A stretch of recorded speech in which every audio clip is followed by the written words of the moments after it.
te bénit. Mon âme Parce que tu es là. bénit. Mon âme bénit.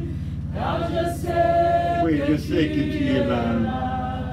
Tu es là, ô Saint-Esprit. Je sais que tu es là. Tu es là, Esprit de Dieu. Je sais que tu es là.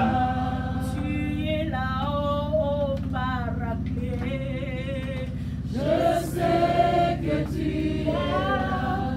Pourquoi mon âme te bénit? Mon âme te bénit.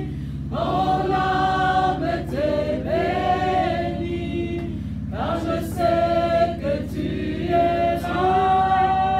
Mon âme te bénit.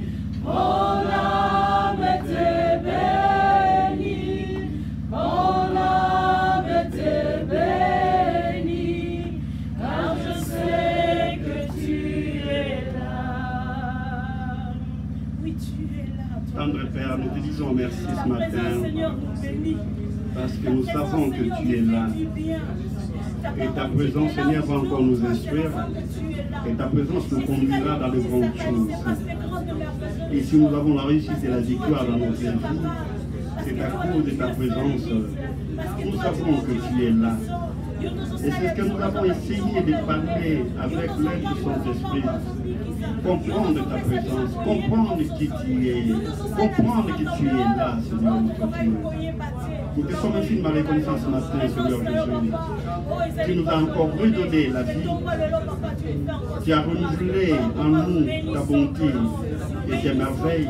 Et tu as mis à notre disposition les choses que nous ignorons, alors de bonnes choses. Oui, parce que tu es là. Tu es la cause même de notre existence. Ce matin, Seigneur, nous voulons encore t'élever, te glorifier et te dire que, Seigneur, tu es là. Tu es là comme Tout-Puissant. Tu es là comme ton esprit. Tu es là comme Père. Tu es là comme amour. Tu es là comme protecteur, comme bouclier protecteur. Tu es là comme force. En toi, nous nous confions. Au nom de Jésus-Christ. Amen. Mettez-vous. Amen. Amen. Alors nous sommes, comme nous avions de la fois passée, dans la période de la Pentecôte. Donc la Pentecôte continue pour nous.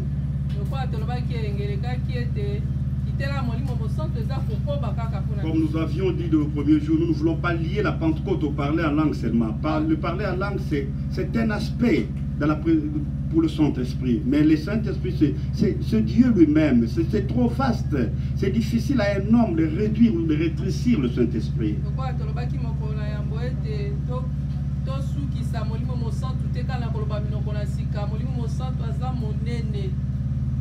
Amen. Amen. Alors, c'est ça notre partage de ce matin. Nous aurons quelques versets, mais j'aimerais que votre foi soit révoltée encore aujourd'hui. Que vous ne soyez plus la même personne. En sortant d'ici, que vous ayez une nouvelle lecture de votre propre vie. Amen. Amen. Je refuse que vous ayez comme appui les gens de ce monde. Non.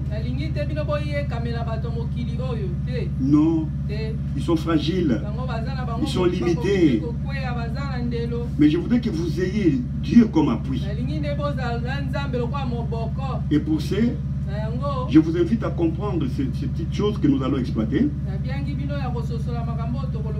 Amen. Est-ce que vous êtes là? Amen. Ok, nous commençons notre voyage dans la Bible. Nous prenons d'abord Jean chapitre 4. Amen. Jean chapitre 4.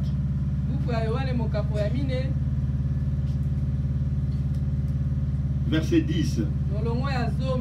Jésus lui répondit: si tu connaissais les dons de Dieu et qui est celui qui te dit donne-moi à boire, tu lui aurais toi-même demandé à boire et il t'aurait donné de l'eau vive. Amen. Amen.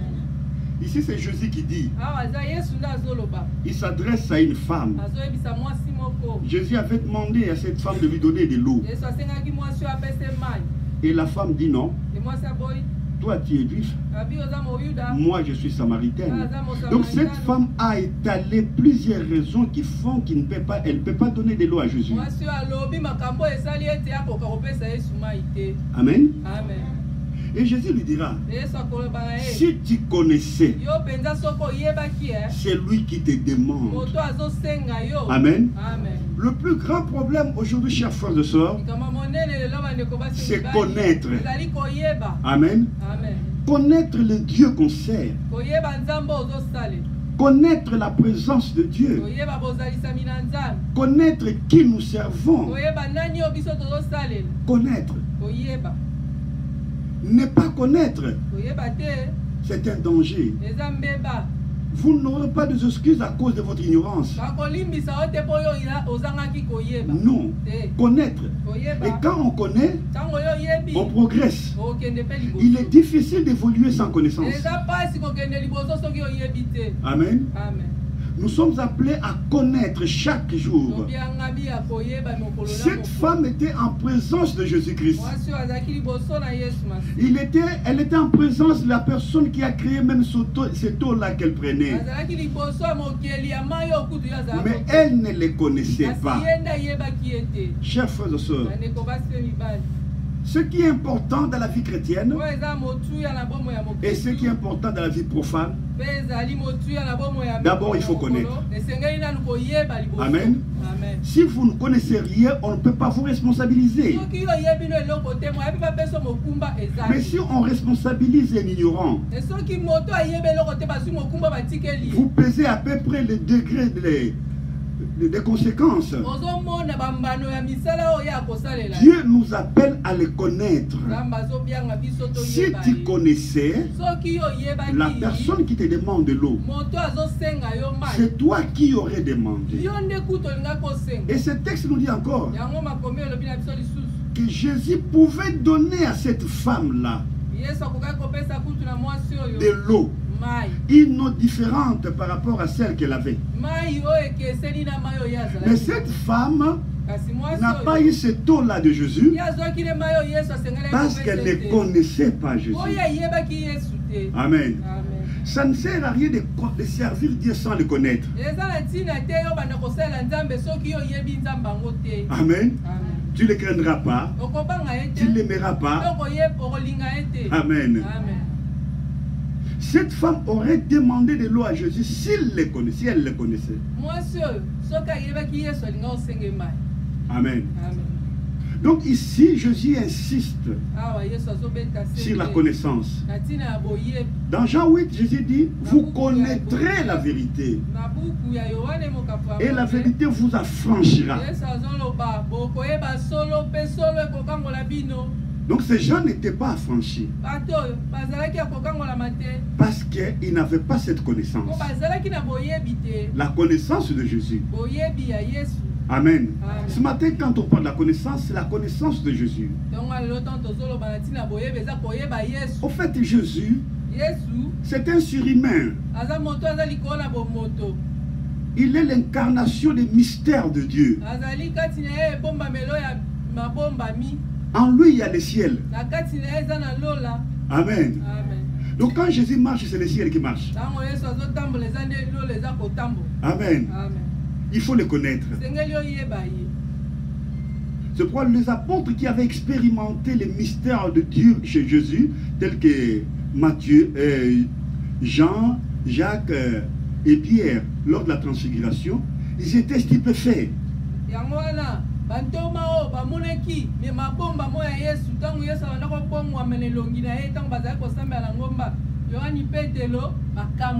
Ils l'ont connu maintenant d'une autre manière. Et après connaître, c'est comprendre. Amen. Il faut comprendre ce Dieu-là. Les connaître, c'est bien. Mais il faut le comprendre. Et si tu le comprends, même si tu n'as rien aujourd'hui, tu sais que demain je serai une personne importante. Parce que tu comprends comment ton Dieu agit.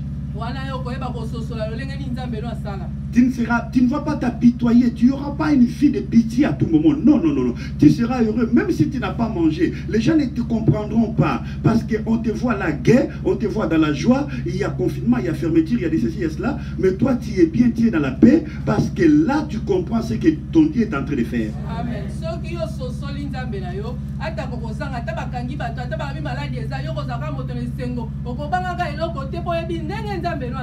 Amen. Comprendre la difficulté que nous avons dans la vie chrétienne. Parce que nous ne comprenons pas notre Dieu. Nous ne comprenons pas les messages qu'il nous dit. Mais si tu avais compris que Dieu est avec toi, si tu avais compris que Dieu t'a donné le pouvoir, si tu avais compris que tu es un enfant de Dieu, tu changeras ta façon de vivre. Donc comprendre. Amen. Est-ce que nous sommes ensemble? Gloire à Dieu. Donc quand vous comprenez les choses,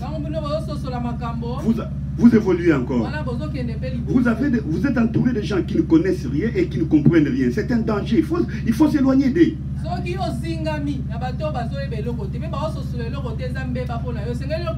Tu seras bloqué. Amen. Je vous choque? Et après connaître, comprendre, et c'est le verbe croire. On ne peut pas marcher avec Dieu quand on ne croit pas. Amen. Vous voyez, c'est comme connaître, c'est comme comprendre, c'est comme croire. Amen. Croire. Tu crois en quoi? Tu crois plus à ta coutume. Mais tu ne crois pas plus à Dieu. Amen. Regarde la valeur que tu donnes à tes rêves. Alors regarde aussi ce que, comme valeur que tu donnes à la parole de Dieu. Tu as plus peur. Il n'y a pas longtemps ici, il y a eu des messages qui circulaient dans les réseaux sociaux. Il y aura 3 jours de sombre, de nuit. Et les gens étaient paniqués. J'ai appris même, il y a un pasteur tout près de chez moi ici, il s'est acheté des bougies parce qu'on a dit que ces jours-là, même les lampes ne vont pas fonctionner, même si vous allumez. Alors il faut des bougies, les ampoules ne fonctionneront pas. Vous voyez, ce pasteur a cru aux bêtises. Et il s'est acheté même des rideaux parce que les démons vont frapper à la porte. Est-ce que si un démon veut entrer à la maison, il doit entrer par la porte? Ce sont des bêtises. Donc les gens croient plus aux bêtises. Les gens croient aux choses pour diminuer Dieu. Mais ce matin, Dieu vous dit, vous devez croire à sa parole. Amen.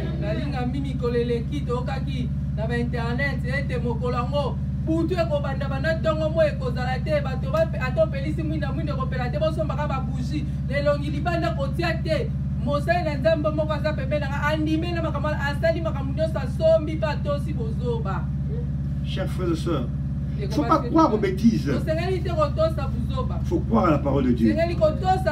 Donc, c'est comme connaître, c'est comme comprendre, et c'est comme croire. Est-ce que nous sommes ensemble? Amen. Amen. Amen. Cette femme-là ne connaissait pas Jésus. Et comment elle peut comprendre? Et comment elle peut croire? Amen. Amen. Alors nous commençons maintenant notre voyage. Nous lisons Juge chapitre 6, verset 12 à 16.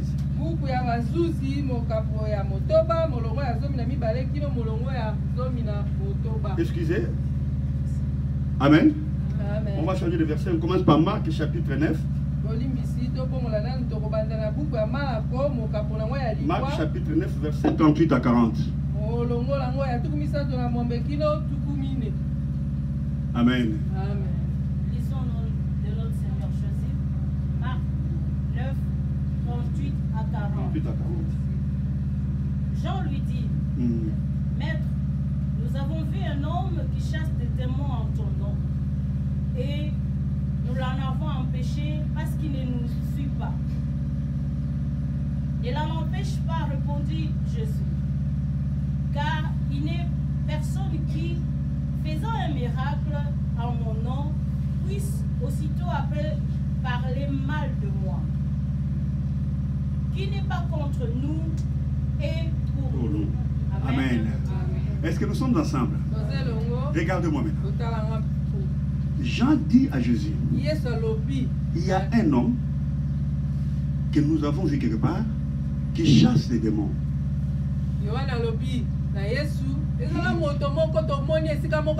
Mais cet homme, je ne le vois pas quand nous nous réunissons. Il n'est pas parmi les 12. Il n'est pas non plus parmi les 72.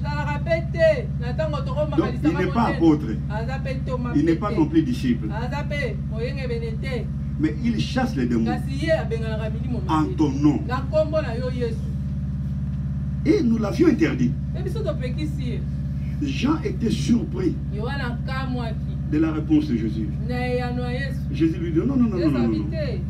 Laissez-les calmes. Laissez-les continuer. Cet homme-là, j'ai essayé un peu de fouiller. Qui est-il? Il n'était pas disciple de Jésus. Il n'était pas apôtre. Amen. Mais il chassait les démons au nom de Jésus. Où a-t-il eu cette foi? Or, la foi vient de ce qu'on entend. Il l'a eu où? J'ai beaucoup réfléchi, ce verset m'a donné le mot de tête. Je me suis dit, un jour, Jésus a nourri 5000 hommes. Et cet homme n'était pas parmi les 5000 hommes. Et avant que Jésus ne les nourrisse, il les avait enseignés. Donc cet homme-là n'a eu qu'un seul enseignement. Et il a cru. Et il est parti. Et il est allé travailler. Mais tandis que les apôtres qui étaient restés, ils ont stocké beaucoup d'enseignements. Mais ils ne travaillaient pas. Chers frères et sœurs, cet homme-là, il est parti seulement avec le verbe croire. Amen. Lui n'avait que croire. Et il est parti. Il a commencé le travail avant les apôtres. Amen. Chers frères et sœurs, lui n'est parti qu'avec un seul verbe. Mais si toi tu peux partir avec les trois verbes, connaître, comprendre et croire, je te dis, tu ne sortiras pas de la même manière que tu étais venu. Ma démarche ce matin, c'est que tu sortes avec ces trois verbes. Connaître, comprendre et croire. Cet homme ici, il est parti seulement avec le verbe croire. Vous chasserez les démons. Et il est parti. Il a commencé le travail. Amen. Nous sommes ensemble. Nous allons donner encore une autre illustration. Matthieu 8. 1 à 13.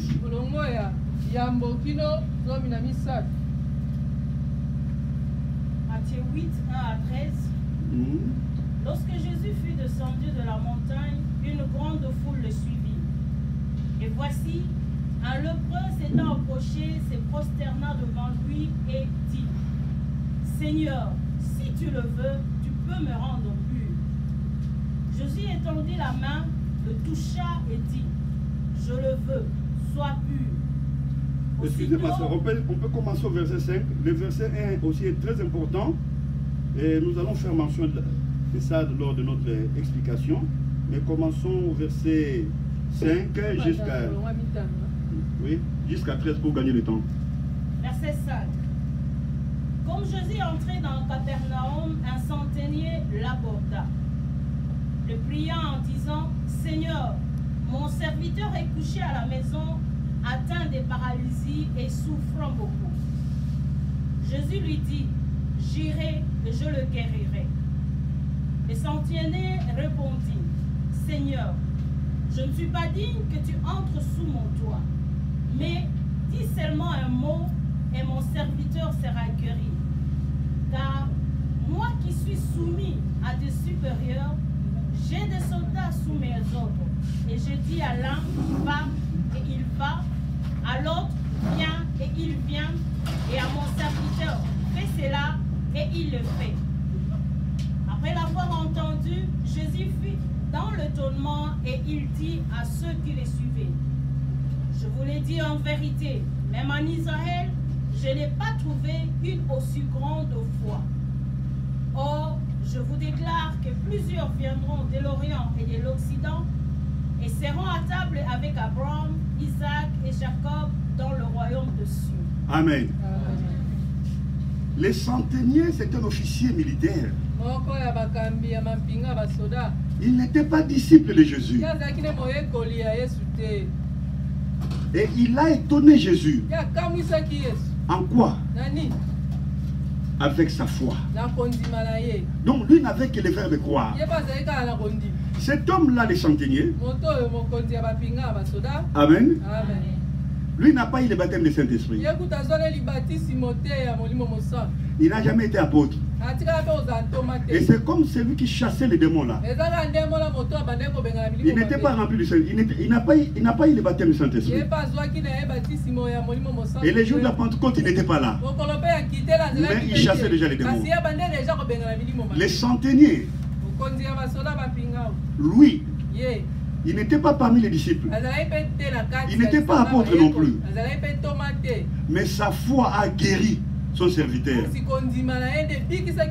Chers frères et sœurs, nous voyons que ces gens n'avaient que la foi.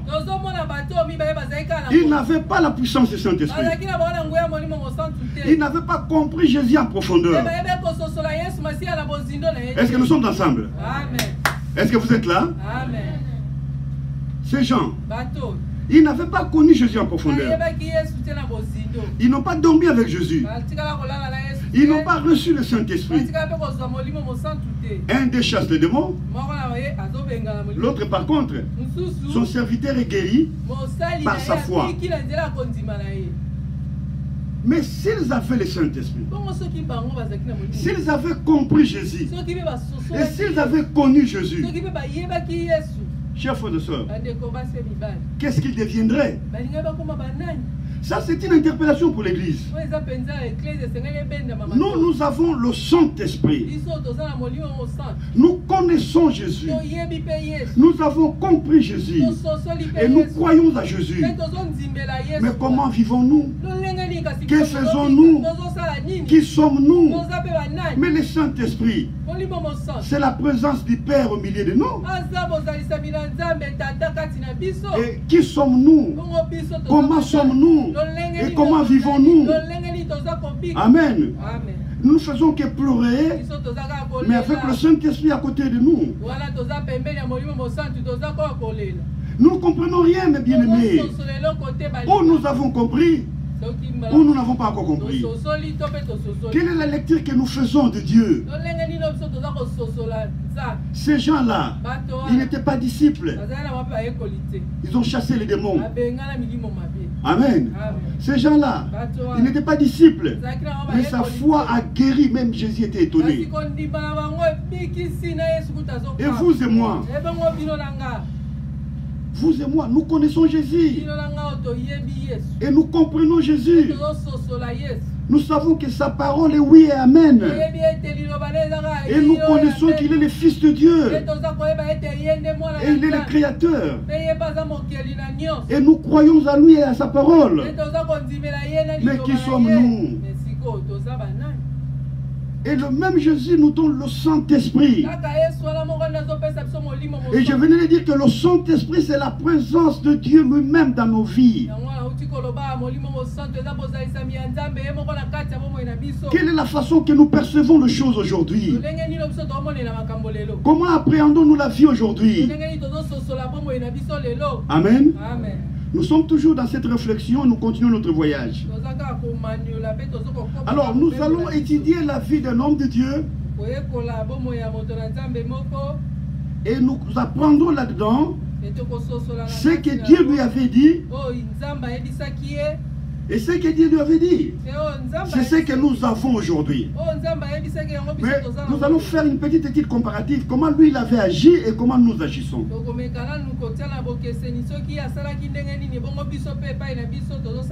Lisons Juge alors, chapitre 12, chapitre 6, verset 12 à 16.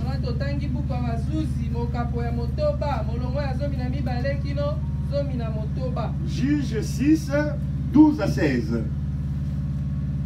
L'ange de l'Éternel lui apparut et lui dit, l'Éternel est avec toi, vaillant héros. Gédéon lui dit, ah mon Seigneur, si l'Éternel est avec nous, pourquoi toutes ces choses nous sont-elles arrivées? Et où sont tous ces prodiges que nos pères nous racontent quand ils disent, l'Éternel ne nous a-t-il pas fait monter hors d'Égypte? Maintenant l'Éternel nous abandonne et il nous livre entre les mains des Madians. L'Éternel se tournant vers lui et dit, va avec cette force que tu as et délivre Israël de la main des Madians. N'est-ce pas moi qui t'envoie? Gédéon lui dit, ah mon Seigneur, avec quoi délivrerai-je Israël? Voici, ma famille est la plus pauvre en Manassé et je suis le plus petit dans la maison de mon père. L'Éternel lui dit, je serai avec toi et tu battras Madian comme un seul homme. Amen. Amen. Amen. Voyez, ici c'était une causerie entre Gédéon et l'ange et l'Éternel lui-même. Dieu dit à Gédéon, vaillant héros. Gédéon, regarde dans sa palmarès. Et il regarde dans son histoire. Où a-t-il été vaillant? Il n'a jamais été vaillant. Son histoire ne décrit nulle part qu'il a déjà remporté une victoire. Écoute mes bien-aimés, regardez-moi. Quand Dieu veut traiter avec vous, il traite par rapport à votre futur, pas par rapport à votre passé. Amen. Votre passé ne peut rien convaincre. Mon passé, ton passé ne peut pas convaincre Dieu. Mais Dieu traite avec toi par rapport à ton futur. Alors il dit vaillant héros. Gédéon s'étonne. Je n'ai jamais été vaillant. Mais Dieu le voit au futur. Et Gédéon voit au passé. Donc c'était une discussion difficile à comprendre. Dieu voit devant, Gédéon voit derrière. Ce matin, je veux te dire, Dieu te voit devant. Est-ce qu'on est ensemble? Vous qui me suivez de partout, Dieu voit votre demain. Mais toi, tu vois le passé. Toi, tu vois hier, Dieu voit demain. Mais Dieu veut que tu changes la façon de voir. Et Dieu dit, va avec la force que tu as. Et Gédéon commence à raconter les histoires. Ma famille n'est pas reconnue. Donc il y a des gens qui se fient beaucoup à leur famille. Ma famille n'est pas reconnue. Ma famille est pauvre. Est-ce que cela peut changer la volonté de Dieu? Amen.